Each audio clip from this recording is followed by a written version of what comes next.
ચાલો તો આપણે જતા છે સાદણવણ ગામે. ત્યાં ઘરની ઉપર કોઈ કોબરા સાપ છે એમ કહે છે. ત્યાં આપણો એક રેસ્ક્યુઅર પાર્થભાઈ કરીને ત્યાં જ છે, પણ તેમને ટોંગની જરૂર પડી છે. તેથી આપણે જઈએ છીએ ત્યાં જઈ જોઈએ કઈ રીતે રેસ્ક્યુ થાય છે તે.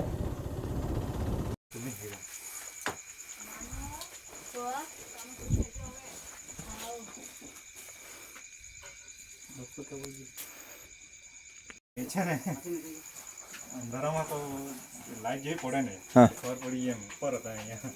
એવું હા, અત્યારે ચોમાસું ચાલુ થઈ ગયું એટલે થોડું ખાંચવીને જ રહેવાનો. એટલે જ ને આ બાજુ પડે ને ઉંદર ને ખાવા ને એવું આવી જાય સાપ. લાઈટ જેવી પડતી હતી ઉંદર પહોંચે ને એટલે ઉંદર હવે આપણે આદિવાસી ઘરમાં રહીએ જ, ઉંદર હવે આપણે બધું મૂકી રાખીએ એટલે ચોમાસામાં હા એટલે પાણી બધું ભરાઈ જાય એટલે પછી ઉંદર આવવાના જ છે. ઉંદરના લીધે સાપ આવે એટલે થોડોક સાચવીને. કંઈ નહીં પેલો ડબ્બો એ કરતા છે પેલો ભાઈ, એમાં કરી દે હું પછી.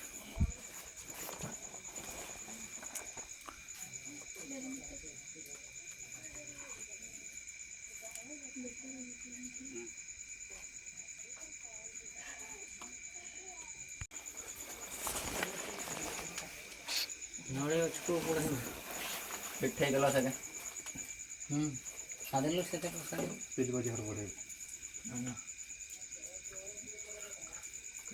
લાકડીથી ઉચકી દેજે જરાક નળીઓ એટલે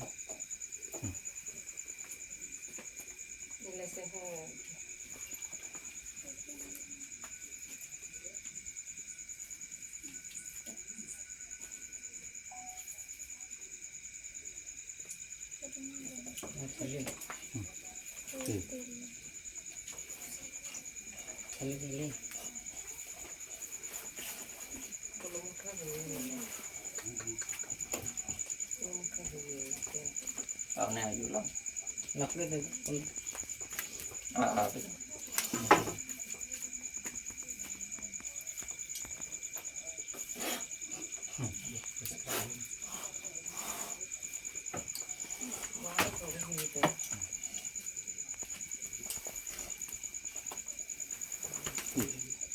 પેલી બાજુ લાઈટમાં જતો રહે,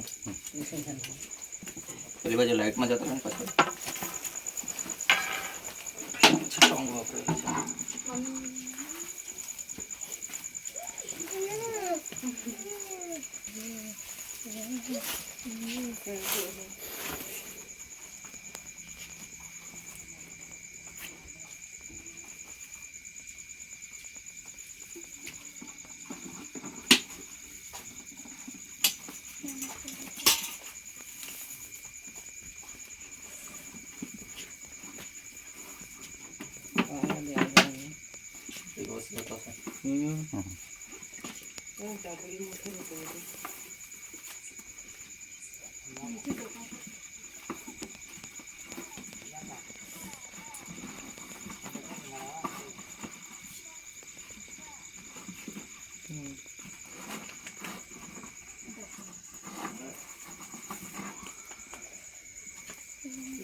કઈ પુઠ્ઠું કે પેલું કચરો વાળે કે સુકડી કે એવું કહ્યું તો આપણે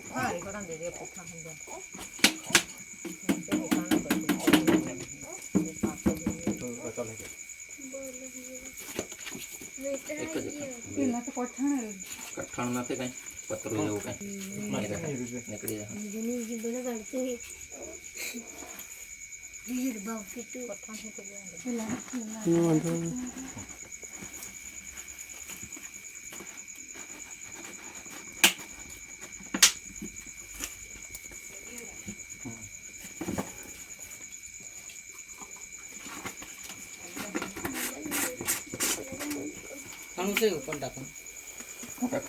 કાણું પડો પડે એમ કરે છે.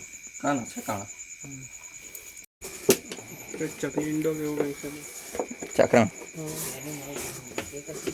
પણ દરમાં છે હવે ખબર નહીં મંડાળો કોઈ બી સાપ ને એવું કોઈ બી કડે તો સીધું હોસ્પિટલ જ જવાનું. કેમ કે આપણે અહીંયા બધા ભગત નેતા અને એવા બધા બહુ જતા છે, એટલે કોઈ બી સાપ કડે સીધું હોસ્પિટલ જ જવાનું. કેમ કે તમે બિનઝેરી સાપ કડેલો હોય તો કંઈ નહીં થાય, ઝેર ઉતરી ગયું એવું લાગે, પણ જ્યારે ઝેરી કડે ત્યારે તકલીફ પડી જાય.